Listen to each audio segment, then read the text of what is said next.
Good evening and Happy New Year. Thank you for joining us tonight for our January 14th regular meeting of the Board of Education.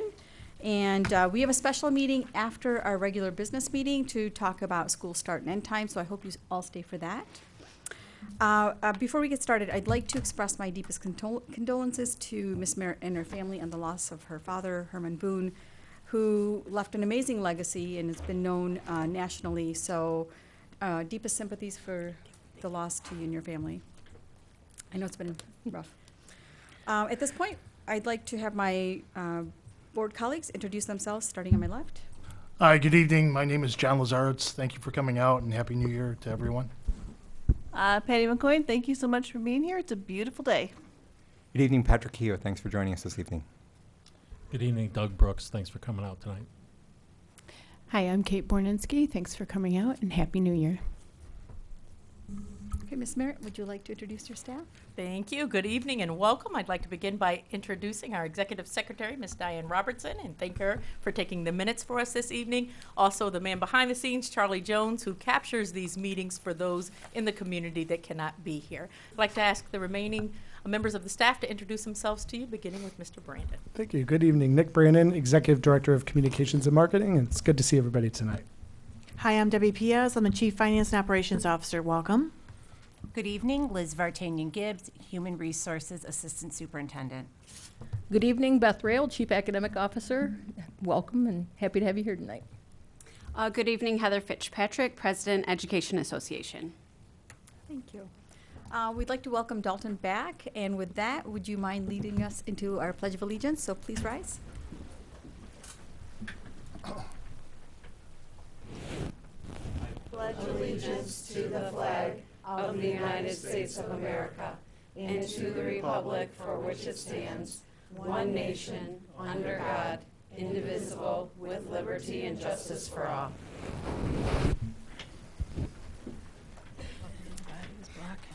Thank you. All right, we are at our first item for our regular board meeting, and that is the adoption of the agenda, approval of the consent agenda, action item 20-01-25. I'm looking for a motion. Madam President, I move that we adopt the agenda and approve of the consent agenda, action item 20-01-25. I second it. Okay, motion was made by Member Brooks, seconded by Member Lazarowitz.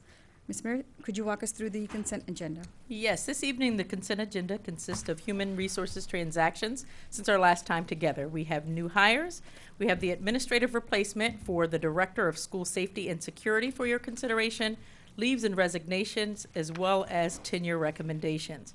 We also have the approval of minutes from our regular meeting on December the 10th, 2019. Finally, we have a field trip, out-of-country field trip, as well as final reading of policies 5610, that's emergency removal, suspension, and expulsion, 5610.01, permanent expulsion, and policy 5611, due process rights. Okay. All in favor, please say, question? I just wanted to point out that policy 5610.01 is a rescind. Yeah. So that policy is being rescinded due to changes in state law. Thank you. All in favor, please say aye. Aye. Aye. Any opposed? Okay, the ayes have it. Action item 20-01-25, adoption of the agenda, approval of the consent agenda passes 6-0. Good evening, everyone. I would like to first introduce you to a brand new teacher here in our school district, Stephanie Wiggins. Stephanie, come on up. Stephanie will be teaching chemistry at Plymouth High School. She comes with over 9 years of experience. She has a bachelor's degree from Alma College and a master's degree from Eastern Michigan University, and she will begin next week on Tuesday. So welcome, Stephanie. Congratulations.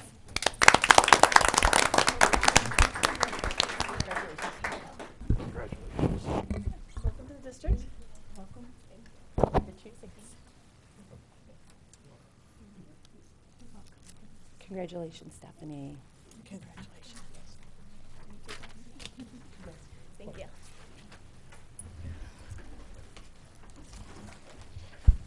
Okay, next I would like to introduce you to Mr. Sean Rowley. Mr. Sean Rowley is being recommended as the Director of School Safety and Security for our school district. He comes to us with a bachelor's degree in criminal justice from Michigan State University, as well as a master's degree from Central Michigan University in administration. He has 26 years with the City of Southfield Police Department, and he retired as the Deputy Chief of Police. He also has 9 years as the Director of Campus Safety at Baker College. So we would like to congratulate Mr. Sean Rowley as our new Director of School Safety and Security. And would you like to share a few words with us, Sean? I should go up to the microphone. Yes, perfect. Well, thank you. I'm extremely excited to be moving into this new position. My family has lived in Canton for over 20 years. My children have all went through the Plymouth Canton schools, so I know the great things that they do. And I'm really looking forward to working with the great people that work here to continue that tradition. So thank you. Congratulations.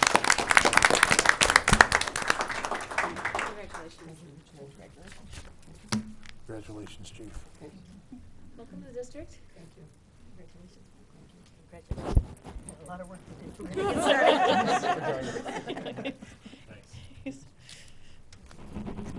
Congratulations, Sean. You're welcome.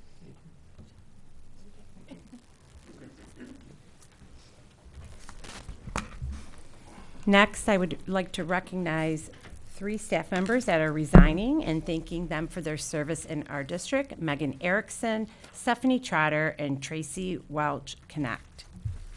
At this time, I would like to ask James Gutowski to come on up. James is he's being recommended for tenure this evening. James is an elementary teacher at Erickson Elementary School, and he has served 5 successful years of teaching here in our school district. And here is what Kevin Lernet, principal at Erickson School, would like to share about James Gutowski. For many of us, Jim Gutowski students describe him as the calm river that the turbulent waterfall may spill into as they make their way together in the sea. His ever-calm demeanor is appreciated by his students, parents, and colleagues, and offers stability and structure for all of those who enter in his classroom. Mr. Gutowski constantly demonstrates strong instructional skills, designing and implementing lessons that help students make connections to prior learning. His knowledge of his student backgrounds and needs allows him to meet students where they are and take them as far as possible in their instructional journey each year. His colleagues love him for his compassion for students, his strong work ethic and judgment, his uncompromised character, and his ability to work as a valuable team member. I strongly recommend Jim for tenure. He will continue to be a valuable asset for the Plymouth Canton Community School. Congratulations, Jim Gutowski, for receiving tenure here in our school district.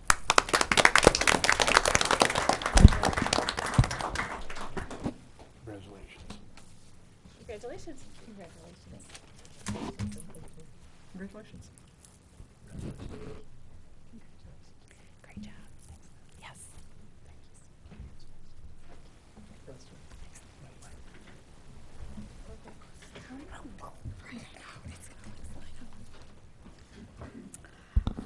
This is exciting to see tenure and new members join us, so we're looking forward to the great work. All right, next up is another highlight of the evening, celebrating success, and Member Brooks has that honor.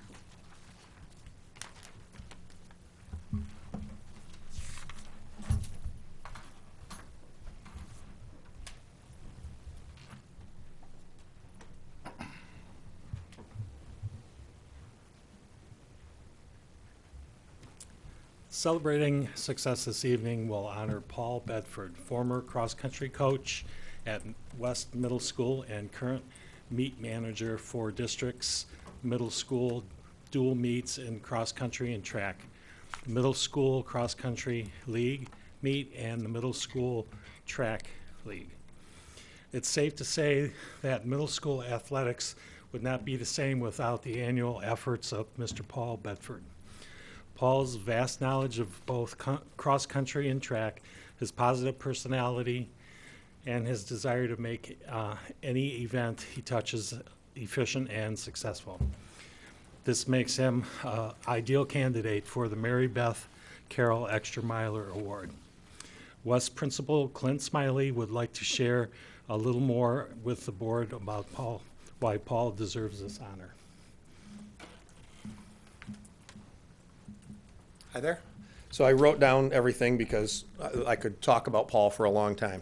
So 12 years ago, the Plymouth Canton Middle School started a cross-country program, and Paul Bedford was one of our first coaches at West Middle School, and he coached for a couple of years, and then his circle expanded, and he expanded to become the meet manager of every Plymouth Canton Middle School cross-country dual meet over the course of the season, as well as the manager of the Plymouth Canton Middle School, the largest Plymouth Canton Middle School athletic event held each year, and that is the cross-country league meet held at Cass Benton Park every October.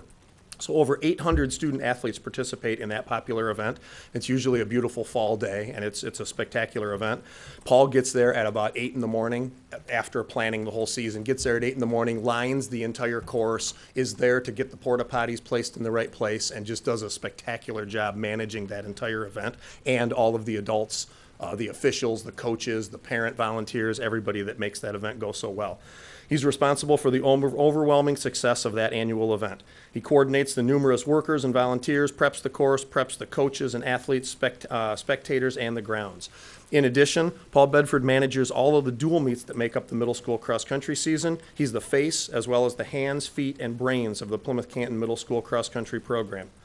Paul works with Canton Leisure Services, so we're always talking in schools about our partnerships with community businesses and community organizations. Paul is like our liaison with Canton Leisure Services and does a spectacular job interfacing with the folks there down at Heritage Park. And he works with them to prep the 20 cross-country meets that take place every September and October each year. Again, lining the courses and preparing the coaches, athletes, and parents for a successful athletic experience. For many kids, it's their first athletic experience because we have about 200 kids at each school, many of whom are sixth graders. And as if that description wasn't enough to receive this award, Paul's efforts on behalf of the middle school picks up again in late April when he manages and coordinates the 20 middle school track meets that take place each season. He also serves as the meet manager for the middle school league track meet, which hosts more than 500 athletes over at the Canton Varsity Stadium, competing over 2 days in early June. It's safe to say that middle school athletics would not be the same without the annual efforts of Paul Bedford during both cross-country and track season. And so that makes him an ideal candidate to receive this award. So congratulations, Paul. Thank you. Thank you. On behalf of the Board of Education, I present Paul Bedford with the Mary Beth Carroll Extra Mile Award.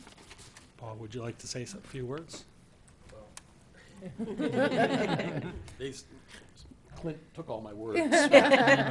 I just want to thank the school district, the middle school program, the coaches, everybody for giving me the opportunity to do this. It's my way of giving back.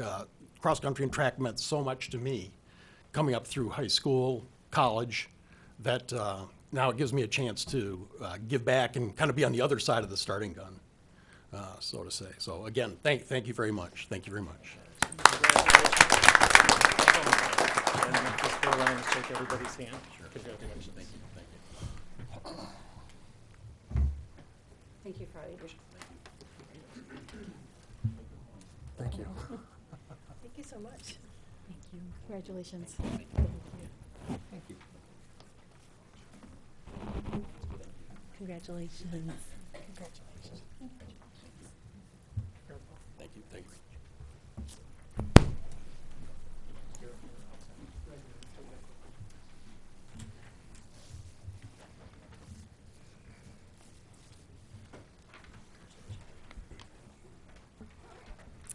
Congratulations again, Paul. Thank you for all that you do. Next up is board committee reports, starting with the president report. I'd like to thank Member Berninski, who attended the Canton Chamber Lunch where the PSEP choir sang. And she also attended the Goals Lunch and participated in the gingerbread house making. Would you like to share some comments about those experiences? I'll just say that the choir was incredible, and at the very end of their concert at the Canton Chamber Lunch, they surrounded us with song, so it was quite beautiful. And the Goals Luncheon was wonderful. The kids made all the food for us. And it was delicious. And then we made gingerbread houses. We decorated cookies, so it was very festive. And of course, all of these were before the holiday, so it's a little bit late news. But thank you. Thank you for being there. I was able to attend Academy Night last night at Canton High School for the incoming 8th graders, and was thoroughly impressed by all the offerings. I mean, as a board member, you know the highlights, but to look at a deep dive into each one of the academies and what it offers to our high schoolers is just amazing. I'm excited about the Business Academy that's coming up as an action item a little bit later today. And I'd like to thank Vice President McCoyne for being there to hand out bond information for our March 10th bond election. And we're also hosting a lot of information sessions across the community. So they'll be held in schools, they'll be held in businesses and community events. So I encourage all of you to look at our website and find 1 or 2 sessions that you'd like to attend. We want you to have all the information for the March 10th election and how it would impact our kids in our school district. So a lot of great information out there. And that is it for me for President's Report. And next up is student performance and achievement. We've been busy. We have a lot of action items in today's agenda. So some of the highlights is we approved obviously the out-of-country field trips.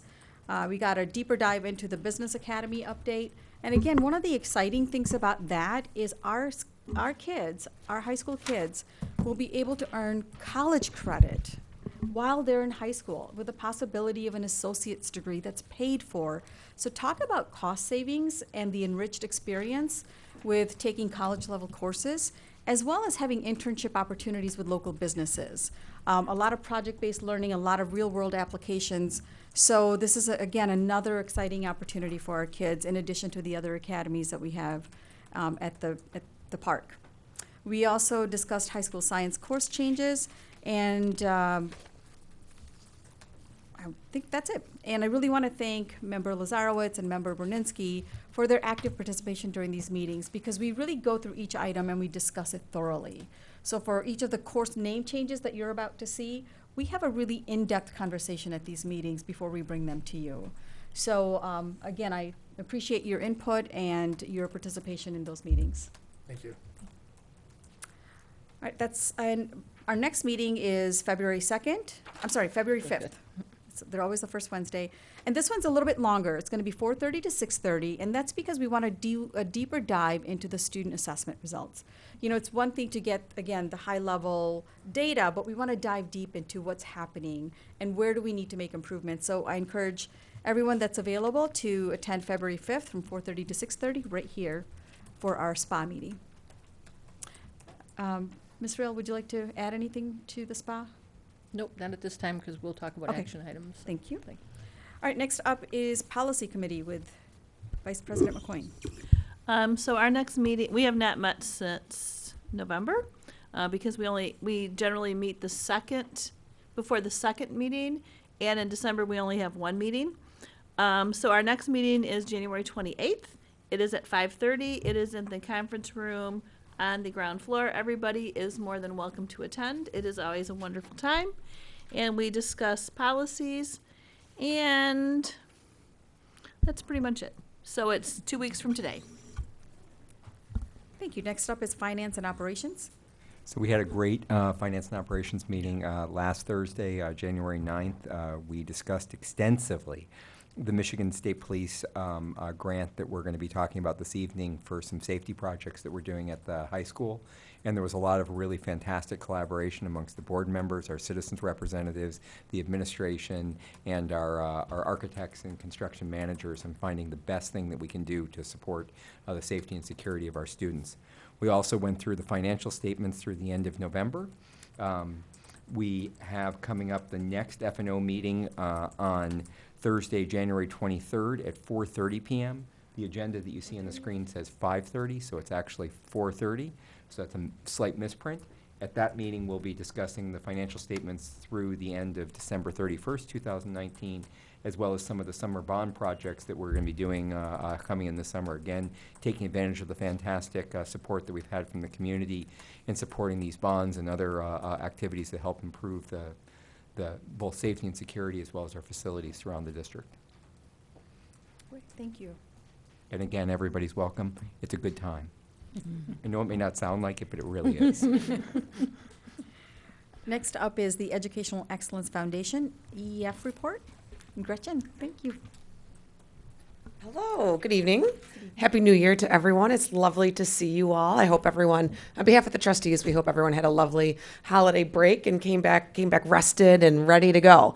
I know we are at the foundation, and one of our first kind of initiatives when we get back from the holiday season is always to start our scholarship season. We believe in supporting students in their post-secondary opportunities when they leave here from Plymouth Canton, and we do that in about $20,000 to $25,000 annually in scholarships. There's a couple different ways we facilitate the scholarships. We have donors who come to us who want to create the application and work with their particular group or organization to select the recipients. And we also have a scholarship committee for folks who want to donate dollars to support students but want us to manage the application process and select the recipients. In both of those cases, we will work to distribute the application in a couple methods. We always put it on our website, eefforkids.org. We have a scholarship page where folks can go and peruse those scholarships. So I encourage any student who is graduating and looking for scholarship opportunities, or parents who are encouraging their students to look for scholarship opportunities, to visit our webpage. We're continuously updating that as we get new scholarship applications in. We also share them with the counselors at all of the high schools, and that is a wealth of information through lots of different organizations and groups who facilitate scholarships. So that always is one of your first areas of go-to, is definitely checking in with those guidance counselors and looking through their scholarship books. The second area that we are really getting busy with right now is looking at our board and facilitating our annual meeting. We are changing our annual meeting to happen in January, and we have a couple board members whose terms are expiring and rolling off of their service. And so we have some open board seats. So I encourage community members who are interested in supporting the schools, all Plymouth Canton schools from a global level. The EEF might really be a good fit for their time and talents if they're interested in volunteering and supporting the work that we do. Anyone who is interested in learning more, I encourage them to contact me directly, gretchen.ward@pccsk12.com, or they can go to our website, eefforkids.org.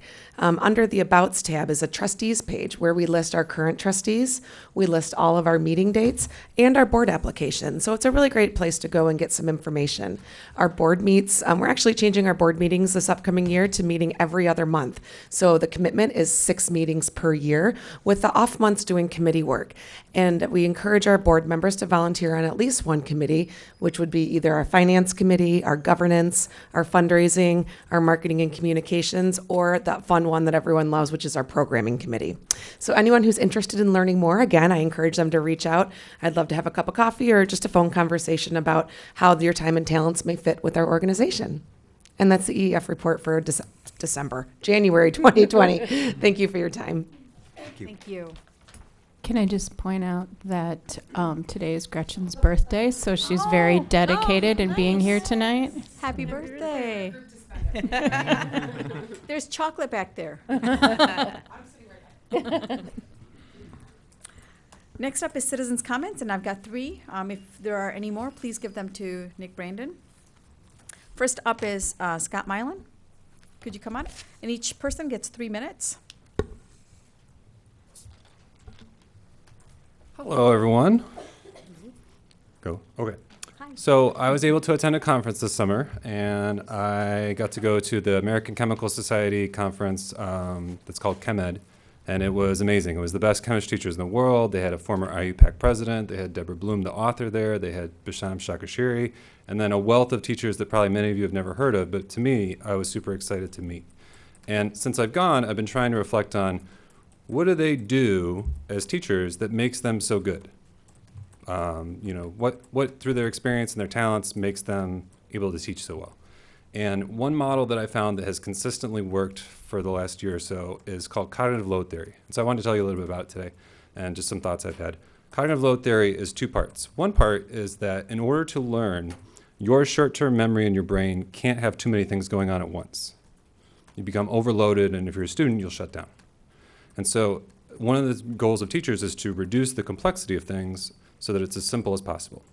But at the same time, in order to permanently learn something in your long-term memory and store it, you have to make it challenging and engaging, and it has to be difficult. And so for a teacher, one of the big challenges is to balance this idea of as simple as possible with as difficult as possible. And there are strategies to do that. When you're doing a new concept, you can't do a lot of Tier 2 and Tier 3 terms, because otherwise you're going to overwhelm the concept and the short-term memory shuts down, right? And so as I've been thinking about that, I've been thinking a lot about teacher PD, and that teachers also have this need for cognitive load. And so something that I've really liked that we've done is that we have been doing a lot of sessions where teachers present sessions, and we have, one of the things for me is that that's a lot of autonomy. I get to do what I'm interested in, but I feel like I could go to 6 really good PD sessions for an hour, and at the end of the day, even though I've enjoyed that and learned a lot, I don't know that that experience translates back to my students, which is really the end goal, right? It's not about me changing, it's about them changing. And so one of the things that I'd like to see added to that is a focus. There's a book called Intentional Interruption, and in it they talk about that in order for teacher PD to be effective, the one thing they found is that it can only be one thing the entire year, and that's it. And that teachers being able to choose that is really critical, but the second piece is all of the things that they do all year have to be focused on that one idea in order for that to take hold. The engagement piece that we get from that choice, the autonomy and the motivation, impacts the short-term memory ability for the teacher to be able to take in that new information. But in order for it to store and stay permanent, that has to be something that gets repeated again and again and again, where a teacher has time to reflect and learn and process that information. That's it. Thank you. Next up is Holly Saraswat, and I apologize if I mispronounced that. Can you say it correctly for me? Saraswat? Okay. Good evening, Madam President and the fellow board members. I am the mother. First off, I would like to say I hate to come here with a complaint. In general, I'm thankful every day for the effort of all the dedicated administrators and educators who play a positive role in my children's life. But I just wanted to give you the granular level sometimes of what some experiences are like for our students. I have a son who's a sophomore at Plymouth High School and a daughter who's an 8th grader at West. In the few weeks leading up to the holidays, my son, who's a 10th grader, received a Saturday detention for participating in an impromptu Juice WRLD memorial that took place in a bathroom. So I don't know if you know who Juice WRLD was, a rapper, and kids were very upset. My son received a Saturday detention, and I don't really know why. He was not caught vaping, nor did he have a vape on his person. I was told later that there was some whispering going on in the office, but I'm not sure that that rises to the level of a Saturday detention. I discussed this with the dean, my concerns about this, about the punishment that my son received. And 3 hours later, I received a follow-up call another call from her, informing me that my son received 2 Saturday detentions for swearing in a private conversation in the cafeteria. My son neither swore at a teacher, nor did he swear in the classroom, nor did he swear in a threatening manner to another student. He was playing geodash and he said a curse word. And he received 2 detentions for that. I myself used to be a high school teacher. I now teach at a community college. I've heard a lot of bad language in the hallways, and how we always handled it in our discipline ladder was you'd say to a kid, hey, language, or maybe remember where you are. As long as the kid responded politely to the correction, you moved on. I believe that handing out detentions for students who respond to corrections is unnecessarily punitive and a waste of valuable administrative time. So while sitting the Saturday school for the Juice WRLD incident, my son told me a story about a girl who fell asleep with 15 minutes to go. You can imagine Saturday school is very boring, and she was somewhat tired. She now is suspended. On the Tuesday before finals week, she misses instructional time because she fell asleep in Saturday school. This is neither disruptive, nor dangerous, nor disrespectful. She also was forced to call her mother in front of all of the other students to tell her mother what had happened. So as a district, I know that we're trying very hard to work towards minimizing student suspensions. As you all know, all the data shows suspensions are counterproductive, they hurt, and they stigmatize students. We are also trying to practice restorative justice, not excessively punitive discipline approaches, which neither teach children about the harm of their action, nor help them right their wrongs, nor help them to make better choices later. So I wonder, what as a district we're doing to make sure that our administrators and our teachers are following our goals and trying to use restorative justice practices first before using exclusionary disciplinary practices. Thank you.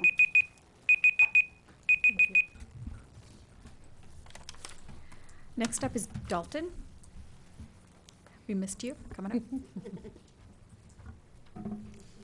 Hello, my name is Dalton Barthold. I was a former graduate, or I am a graduate of Canton High School, class of 2019. I currently go to college in New York at Purchase College, and I can tell you that coming to this district has heavily influenced that and has made my life much easier in the future. But what I wanted to say is, for those of you who don't know me, I came here about every meeting last year to advocate for the arts and for the theater program specifically, for the renovations of it, whatever would needed to be done to make things effective for the students that still go there. With news of the bond, I was pretty thrilled. It felt like I was a part of something that made something better for other people. And so, obviously, I know that most of you are for the bond, even if you can't say it, or if you can, I'm not sure. But for the viewers or for anybody else who's here, I encourage the bond. I think bringing equity into the district has been one of the greatest things, and I know that I said that. That was like my key word last year. And I appreciate every press release, anybody that said anything about it has used the word, because it is important to have equity in any sort of fashion.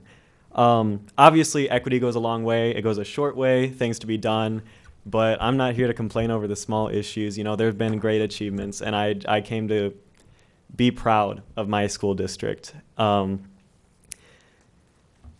Obviously, I don't live here anymore, so I haven't been able to come to any of the board meetings, and I don't necessarily represent Park Players or the Thespian Troupe anymore, but I do represent the arts, and I believe that the arts are very valuable, and I believe that we are doing great steps to ensure that our students get what they need in any sort of program in the district. So thank you to everybody who supported the bond, anybody who's pushed for that, and I just wanted to say I respect and appreciate all of you. And thank you. Any other citizens' comments? Okay. Next up is letter E, administrative reports and recommendations. Ms. Merritt, could you start with the superintendent's report? Yes, thank you. And I want to begin with thank you. First to my incredible bosses, 7 board members who have been so supportive during these last few difficult weeks with my family. I really appreciate it, and I am forever grateful for the time that you allowed me to be present there with my father as he completed his journey in this world. Also to my team, you guys are incredible, and I am forever grateful to you to allow me to step away from this place and know that the kids and the staff were taken care of. When we talk about systems that transcend people, we put some systems in place, but it wouldn't work without you steering the ship. So I am so grateful for you. And I will say through this experience, those that know my father or know of my father, I knew the impact that he had on the lives of so many people, but I still did not quite understand the magnitude. So to be there for those few weeks and have people coming back from 50 years to talk about the impact that he had on their lives. If I can only be half the person that he was, half the educator that he was, I will know that I've made a difference. And so when I think about this legacy and this theme for this year, I want to thank you as board members for leaving an incredible legacy of excellence for our students and our staff. I want to thank you. There are great things on the horizon, and we are really poised to make a difference in the lives of kids in Plymouth Canton Community Schools. And so I'm just grateful to be a part of the P-CCS family, and I'm looking forward to maybe 50 years down the road, somebody talking about what we've done here in P-CCS, so thank you. And also when I thank you, now is the time to elevate you as board members. This is January School Board Recognition Month, and so I want to make sure that we join over 550 districts across this state and recognize you for your dedication and your service to our students, to our staff, and this incredible community that you are devoted to, you are committed to. You bring such passion to the work here. Sometimes our meetings are challenging. It's because you're advocating for kids and you're asking the right questions and you're pushing us and sending us back to make sure that we're getting it right, because we can't make mistakes when it comes to kids' lives. So we appreciate you for the decisions you make. I know that you don't get a lot of credit. You spend hours preparing for meetings, coming to meetings, school functions, as we heard about tonight. You're always there, you're always present, and we appreciate your dedication and your commitment. So on behalf of the entire P-CCS community, thank you for your dedication, and once again, for building and leaving an incredible legacy of excellence for our kids. So thank you. We have a little bit of a token of our appreciation. We always take an opportunity to brag about P-CCS, so as you're drinking your coffee in your various areas, as well as a little notebook for you I'll share that's personalized. These tattoos or stickers? Those can be tattoos if you like. And chocolate, we always feed you. And a little bit of technology. There's technology. Technology in there. It's all about the P-CCS brand, and we're talking about technology. Thank you, Dalton. Bond 2020, 2020 bond, however you want to say it. It's on the way. We're asking our community on March the 10th to come out and consider this bond proposal. You are absolutely right, Dalton. This is about equity, not what our students want, what our students need and deserve. And so we have an opportunity here, $275 million with zero increase to the millage rate. 4.02 right now. It will remain 4.02, but we have an opportunity, K-12, every single building, every single student to be impacted in our community. We're celebrating 190 years. That is great, but some of our buildings look like they're 190 years old. And this is an opportunity for a facelift and an investment in our property. We talk about property values. We know birth rates are down, but people are choosing Plymouth Canton Community Schools because of our teachers and the experience that they have. And we want to make sure that every student has an opportunity to thrive and excel here in our community. So March the 10th, we are out and about, as you said, making presentations. We invite our community to be here and to continue to be messengers. And I continue to say to our teachers, we're so thankful because our teachers don't complain. They make the most out of nothing at times, and they dig in their own pockets. And our parents, I'm a parent from the district, and it always felt like everything is fine because our teachers made us feel that way. And so we're thankful, but now it's time to say, hey, we need more because that's what our kids deserve. So we're here not complaining, but just telling the truth and just shedding some light on an opportunity to invest in this incredible community that we love. Bond 2020, March the 10th. Look for information. Factual information is coming your way. So thank you. Next up is teaching and learning, and we have a lot of action items, so I'm going to pass it on to Ms. Rail to go through each one of these. Yep. So the first action item that we have tonight to talk about is a resolution to establish a business academy at the Plymouth Canton Educational Park.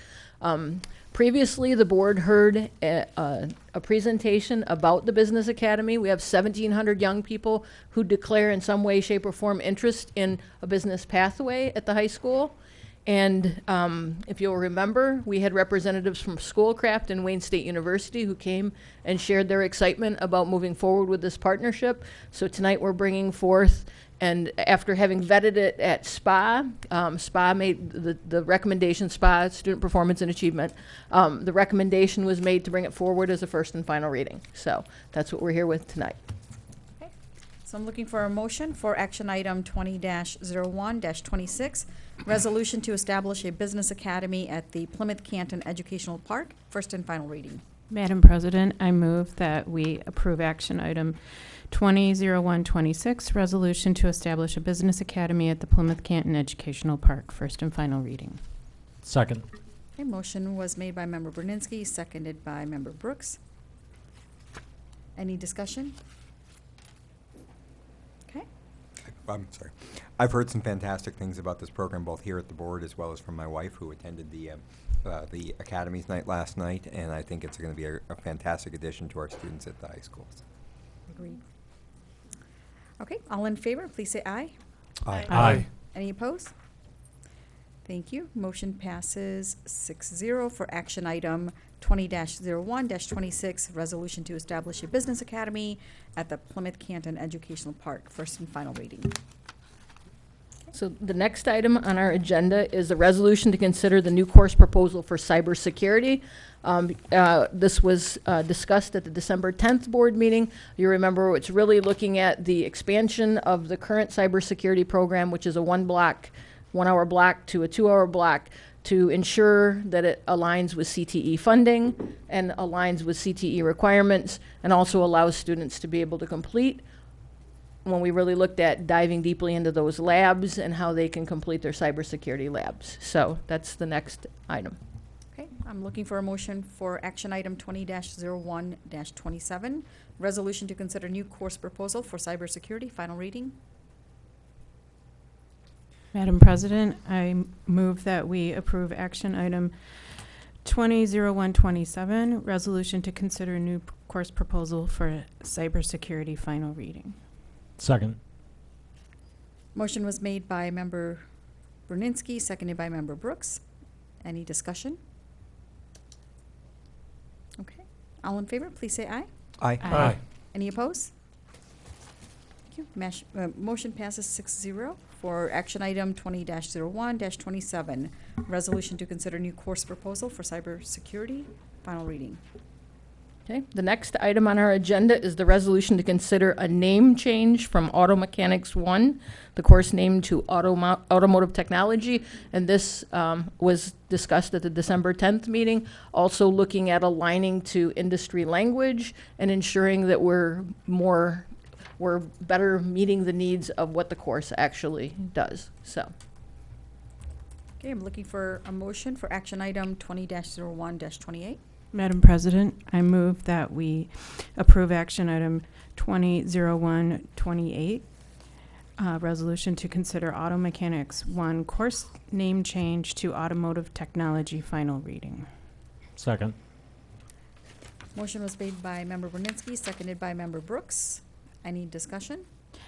I just want to say that I think it's a wonderful idea to change the name of this, because I really think it better describes the class and takes into account all the technological changes that are in our cars now. So, thanks.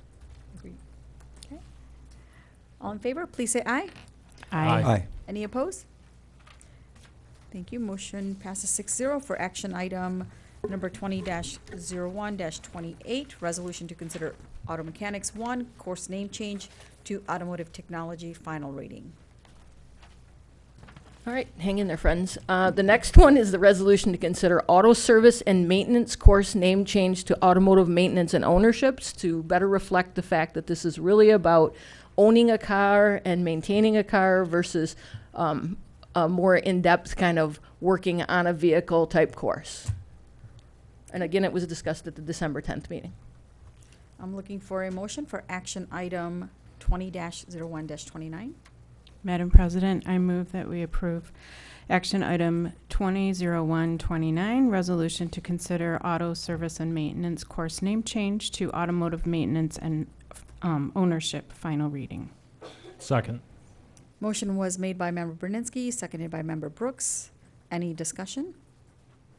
Again, this name change just makes so much more sense. So I am happy to make the motion on this one. Excellent. Any other discussion? Okay. All in favor, please say aye. Aye. Aye. Any opposed? Thank you. Motion passes 6-0 for action item number 20-01-29, resolution to consider auto service and maintenance course name change to automotive maintenance and ownership. Final reading. The next one on our agenda is the resolution to consider changing the name of collision repair to auto body repair and restoration based on the fact that it's much more extensive and widened on the types of work we do now, auto body repair, auto body restoration, and again, aligning with industry standards. This again was discussed at the December 10th meeting. I'm looking for a motion for action item 20-01-30. Madam President, I move that we approve the resolution action item 20-01-30 to consider a collision repair course name change to auto body repair and restoration. Final reading. Second. Motion was made by Member Berninski, seconded by Member Brooks. Any discussion? Same. Same. Ditto. All right. All in favor, please say aye. Aye. Aye. Any opposed?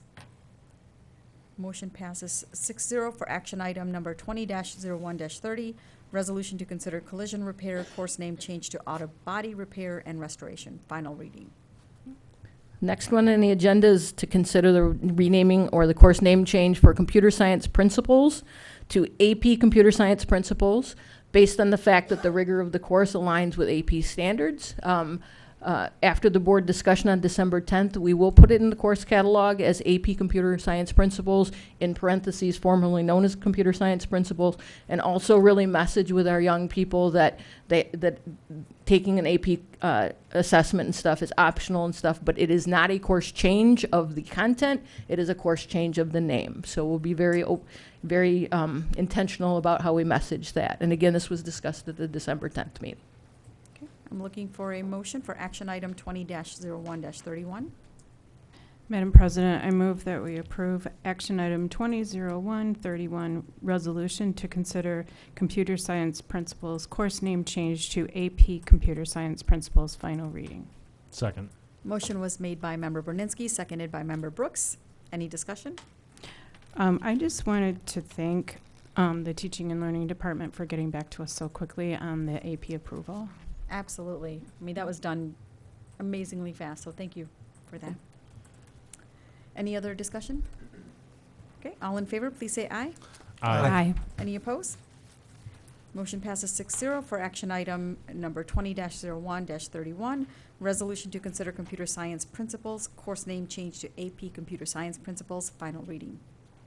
So in the next item, since you've heard from me quite a bit, I'm going to invite Dr. Deirdre Brady to the podium to kind of discuss the resolution to consider high school science course name changes. Good evening, everyone. Happy New Year.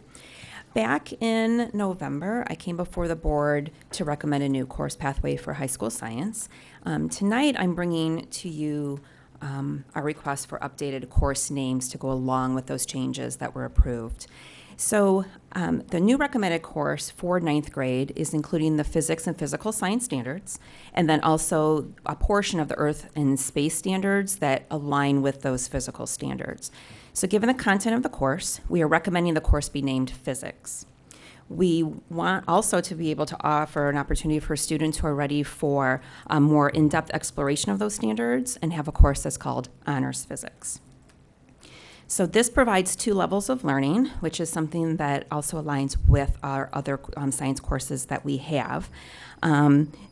This opportunity also allows us to kind of right-size a little bit because we have our biology courses, which are called Biology and Honors Biology, but our chemistry courses are aligned a little bit differently. Currently, we have a course that is titled Chemistry in the Community, and then we have a course that's called Chemistry, which is out of alignment of the others. And so in looking at this with my team and teachers, we were thinking about what does that chemistry in the community course look like, and currently it does not have all of the state standards that are expected for a chemistry course, and we want to make sure that our courses that we're offering to students meet the state expectations and standards.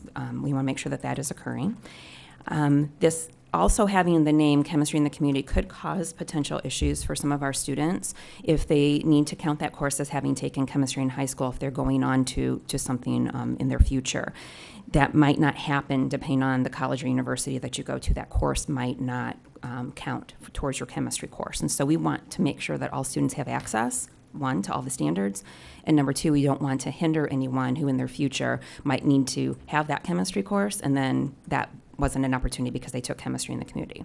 So because of that, those items, and we want to have alignment between all of our courses so it's a little clearer for our students and our families of what those different courses mean, we would like to rename the chemistry courses to chemistry and honors chemistry so that for each of our different courses we have the regular traditional class, right?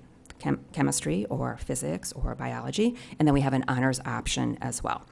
So this evening, I'm asking for a few different things. We're asking for a few things. One is to name the recommended first course as physics and honors physics. So we have two. And then to change the chemistry course name so they align with the others. So that would be chemistry and honors chemistry. Okay, I'm looking for a motion for action item 20-01-32. Madam President, I move that we approve action item 20-01-32, resolution to consider high school science course name changes, first and final reading. I second it. Heard that one a little bit first. Motion was made by Member Berninski, seconded by Member Lazarowitz. Any discussion? Yeah, I've got a couple of questions on this. Sure. We currently have an AP Physics class, and it wasn't mentioned here in this process. Where does AP Physics fit into this curriculum? Those classes are all still available. The AP Physics class does not directly align with state standards. So it's its own separate thing. There's some overlapping, but it is its own separate any AP course is its own separate component. So I'm talking about truly the traditional core content classes. That's what I'm bringing before you. So AP Physics is still an option for students as well. So I guess along those lines, the AP Physics class was considered a pathway to be able to take the physics standards. So is that no longer a pathway to take the physics standards? Could someone take the AP Physics class instead of the physics or honors physics? So our course catalog, I'm not sure that we said the AP Physics was the only thing they had to take. There was also a regular physics class. Yeah. Too. Right, I know, but the point is that if a student took the AP Physics class, they would have fulfilled the requirements for physics and met the state standards for that. Now, if they can they continue to do that going forward? Will the AP Physics class have the curriculum components that are necessary to meet the state standards? It's going to miss the geophysical content. So the geophysical component, and so when I came before the board earlier, we talked about that there's lots of different opportunities to take. So we talked specifically about IB, and IB is different than the general population of students that we come because of how the IB curriculum goes and how it covers the MMC, the Michigan Merit Curriculum. So if we're talking about students in the IB program, AP Physics, it would be... AP Physics is not part of the IB program. It's a separate class. It is a separate class. So the students who go to IB, because of how the IB curriculum itself is created, the state recognizes that as covering anything they need for the Michigan Merit Curriculum. So a student who chooses to go into the IB program could take other science courses as well if they wanted to, and that's not an issue. For the students who are not going into IB, there are components missing from the AP curriculum that are part of the state curriculum, because the AP curriculum is its own separate component that is not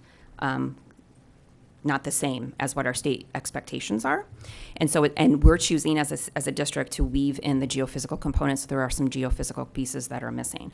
So when I came before you before, we talked about having opportunities for students, right? And having not just one thing that they have to take, and that is the pathway that they must go on. And so what we're recommending is the recommended pathway would be a physics or honors physics and the other courses that I suggested this evening.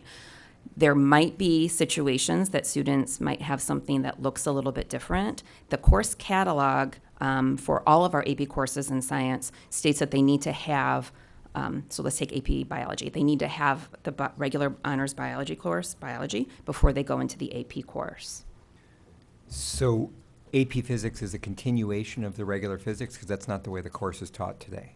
It is, it's not a continuation. There are so the AP, any AP course, so not just science, any AP course has very set guidelines and rules and expectations that we have to adhere to in order to teach those courses. That comes to us along with what kinds of textbooks we can use. We can't use any kind of textbook. It's rather dictated what it is, and teachers have to be able to qualify to teach those courses. And so we can't, we don't have the authority to be able just to shift and manipulate and change what those look like. So there might be some content that does overlap somewhat between our courses and what goes into AP, but AP does look a little bit different. So okay, so with respect to honors, so I'm going to ask Yes. Another question and come back to the Sure. AP. With respect to honors physics, you are going to cover the full Michigan Yes, curriculum. that as is the part of mission. that. Yes, correct. So then, I think one of the biggest struggles that's happened in this district with respect to the AP Physics class is it is not a calculus-based AP Physics class. And so therefore, most students do not perform well on the AP exam for calculus because they don't have the necessary background or experience to support that. Further, there is an AP exam for the physics class, but it is not generally recognized by colleges because it's not a calculus-based one, which is what they expect. So I think that we really have to fix that problem going forward. If we've aligned this curriculum in this way, this could make the AP Physics class be a senior level class that provides a calculus basis to that and align with the calculus curriculum that many of those students are taking at a senior level. I'm concerned that this wasn't discussed as part of the process because it's kind of a mess right now. Are you speaking about the AP in particular? Yeah. So what's coming before you is the core curriculum that students need to take. So that's what's being brought and what's being discussed. So let me step back to kind of a little bit of a bigger picture. When I'm looking at content, right now I'm trying to get all of our core, as I've shared with you, all of our core classes aligned to the state standards. So that's our first step. I'm hearing your concern regarding the AP, and I will take that back to Tanya and my team in regard to some concerns about the AP piece. That's something that we can definitely look into, but right now I'm trying to get core content where it needs to be for all students. Okay, and so just to clarify, if a student was interested in the AP Physics class, they could not take that class as a substitute for physics or honors physics in any year and be able to meet the curriculum requirements. It does not meet. They would also have to take a physics or an honors physics class in addition to that. Correct. Okay, thank you. Mm-hmm. Just for clarity, could you repeat the name changes that we're voting on? Yes. So the current class that freshmen come into is geophysical, and that was the course that we had discussed previously of eliminating and moving into a different recommended pathway. So we're voting on the first course being called Physics and Honors Physics, and then the chemistry course changing to Chemistry and Honors Chemistry, a change from Chemistry in the Community and Chemistry. Okay. This does not change anything with AP. Right, so Patrick's concerned, we can bring that back to SPA. Absolutely. Okay. Absolutely. So we hear you, but for today, it's the Physics and Honors Physics. Correct. Chemistry in the community is changing to just Chemistry. general chem. Chemistry. Mhm. Honors Chem stays as it has. It's been called, so we've had Chemistry in the Community and Chemistry. And so we'd like to realign the courses so Got it. that there's an honors for Yep. each and a regular class for each. So it would, Okay. so Chemistry in the Community needs a little more work because not all the standards were there as it is. So we want to make sure that that course has everything it needs to ensure that we're teaching the state standards. So that would be our regular chemistry course, and then our honors chemistry course would be increased from that, Okay. such as our bio and honors bio class. So just to make sure that I'm clear, the existing chemistry class is not considered an honors chemistry class. It's just a chemistry class. So in other words, the curriculum is going to change Correct. when you introduce an honors chemistry class. Correct. But yep, we've been working on that right now. Yes. And that's one of the reasons for first and final, so we can get this in the catalog, they can get moving with filling those gaps with supplementary materials to make sure everything's aligned. Correct. And this is the desired pathway. It would be physics, bio, chem, because The suggested The recommended pathway. recommended pathway would be physics, bio, chem. But also understanding that as we look at individual students and individual needs, that we look at choice Mhm. And in that way. as much as we've had GeoPhys be a test-outable thing, and there's a significant number of students that tested out of that, do we have the same test-out or electronic, pathways for all of these classes, or is it? Students can try to test out of any class, absolutely, and physics is one of those that they can also test out on. My team and I are making sure that those things are all aligned right now. We also want to recognize that the physics course is not just a renamed geophysical science course. That's not what this is. This is a true full physics course with some geophys standards woven in. So I wouldn't want the community to think that we've just taken the same course and renamed it. That is not what's happening. It is a more rigorous full physics course. So given the fact that we're calling it physics, and because of what you've just discussed, how much percentage of this is physics versus earth science versus space science that are part of this? Sure. It's a blend. It's a blend. So the Earth and Space Science standards, when you count the number of standards that there are, and that's for any of them that fit into chemistry, bio, or physics, any of them, it's about a third of the standards. But when you look at the weight of standards and the time spent to teach standards, they're different. So just because it's one standard doesn't mean it takes the same amount of time to teach that standard as something else. I would say that the course, I don't have it in front of me, I'm just but looking for it's orders. so when you look at the number of standards, there are more physics standards than there are geophysical standards. There's more. There's not 1 versus 20, but there are more physics standards than there are geophysical that weave into it. The amount of time taught on each of those is going to look a little bit different, with more time on what would be considered physics standards than geophysical. But the geophysical standards interweave with physics, so it's not like it's two separate things that you're teaching. They weave together. Okay, great, thank you. You're welcome. Any other discussion? I'm very much in support of this because I think it really helps clarify for our families and also for colleges. So I appreciate your having this brainstorm. So thank you. And thanks for the great questions. So we will bring the AP Physics back to a future Absolutely. SPA meeting. Absolutely. Okay. Any other discussion? Okay. All in favor, please say aye. Aye. Aye. Any opposed? Motion passes 6-0 for action item 20-01-32, resolution to consider high school science course name changes, first and final reading. Okay, and the last one on our list is the resolution to consider a new course proposal for Business Foundations in Technology. And we discussed this at the December 10th meeting. This would be the launch course, the foundational course for students entering the Business Academy and the Business Academy pathway.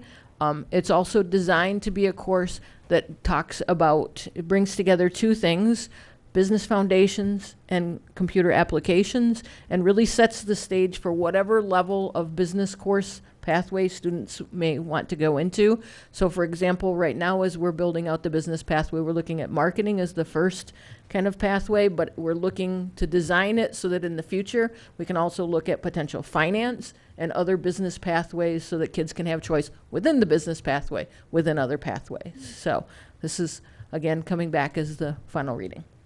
Okay, I'm looking for a motion for action item 20-01-33. Madam President, I move that we approve action item 20-01-33, resolution to consider a new course proposal for business foundations and technology, final reading. Second. Motion was made by Member Berniski, seconded by Member Brooks. Any discussion? One simple question. Sure. Yep. With respect to the potential pathways in the future, like finance in the future, would that be something that would still be open to students that are starting as, for example, a 9th grader? So in other words, they're not locked into marketing forever. Yep, If that's those correct. other pathways come available in their junior or senior year, then that could be something that they could still take advantage of. Absolutely. And we're also looking at how we build in flexibility for students if they enter at different levels as we look to the future. So for example, as we look to a potential early and middle college for students that may not necessarily make that decision until later in their pathway, how do we ensure that we give kids that option and opportunity as well? But yes, we're building it so that you don't have to say, oh, when I'm 6 years old, I know where I'm going for the rest of my life. When I'm a freshman, I know what my path is going to be, and I can never move from that pathway. That's a good point. So maybe that you can help me clarify that. With our existing academies, do they have the ability to enter at years other than ninth grade? No, but as we look at let me clarify what I said. They would enter the pathway, the business academy at that time, but they may not necessarily choose to enter the early and middle college at that time when the time comes when we get that piece in. They may say, I just want to go to the traditional business academy pathway, but they may decide later that they want to choose that. Plus, we're also looking at when we design the early college, how students that aren't necessarily in one of the academies, how can they take advantage of that opportunity as well? And how do we give kids options across the spectrum? So potentially, we may come in the future to talk about things like a health sciences pathway or a fire safety pathway, or you name the pathway. There's a ton of different pathways that we know align advanced manufacturing, align with industry standards, and align with high quality jobs for our young people. So we're really looking at trying to build flexibility within that, but this pathway would act like this academy would act like the other academies. So then the last related question on it is if a student, for example, in the 10th grade, or entering the 10th grade next year, if I remember correctly, this new academy only has one elective associated with it, for example. In the 9th grade, there's one elective to that. If that student was to have taken that course in the summer or through some other mechanism, could they enter that program in the 10th grade, or is it only for incoming 9th graders? Can I answer that? Because I was actually at the Business Academy, and that came up. Okay. So the way Heather and Montine explained it was, if students decide to enter in at 10th grade, what they would do is double up. They would take the 9th grade course and the 10th grade course simultaneously. Okay. And because they are different courses but are complementary, it would not be a problem. So we find opportunities then. We're trying to look for opportunities to do that. We're also looking at potentially launching this with 2 cohorts of students for the first year, with about 60 young people, because our initial thinking was about 30, but in conversation with the counselors, they felt that we had enough students that we could launch the first year with a 60, or we're looking at what's our capacity to do with that for even the first year launch. Fantastic. Thank you very much. Okay. Exciting program. Yes. Any other questions, comments, discussions? Okay. All in favor, please say aye. Aye. Aye. Any opposed? Motion passes 6-0 for action